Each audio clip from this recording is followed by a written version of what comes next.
Occasionally, we may be asked to send our AutoCAD drawing to someone else. When this happens, it's important to remember that everyone doesn't necessarily use the most current version of AutoCAD. Some firms, in fact, don't use AutoCAD at all. They may use a completely different CAD program.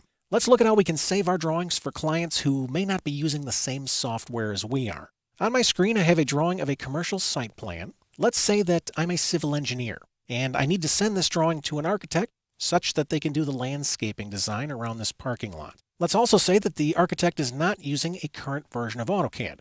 Maybe they're using AutoCAD 2000. Let me show you how we can save this drawing to an older release such that the architect can use it. To do that, I'll open the application menu, and then I'll select Save As. Then down at the bottom, I'm going to open up the Files of Type menu, and here's where I can select an older release. Notice we can save this all the way back to release 14. As a side note, we're using AutoCAD 2011. Notice we can't save to the 2011 version.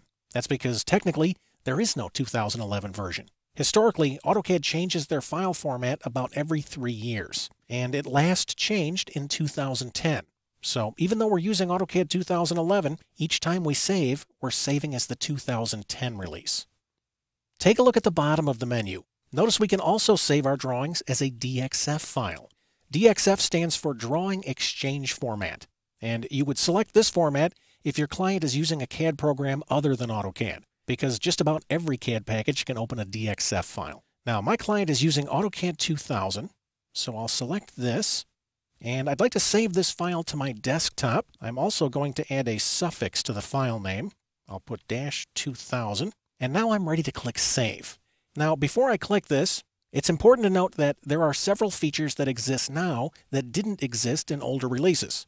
So certain things like annotative objects aren't going to work for my client like they work for me. AutoCAD will convert these objects into something else, like plain text, so that my client will be able to see it. I'm going to click Save, and the file on my desktop is now ready to be emailed to the architect, and he should be able to open this without any problems. No matter what CAD package your client may be using, whether it be an older version of AutoCAD or a program from another company, you can still provide them a file they can use by simply saving as an alternate format.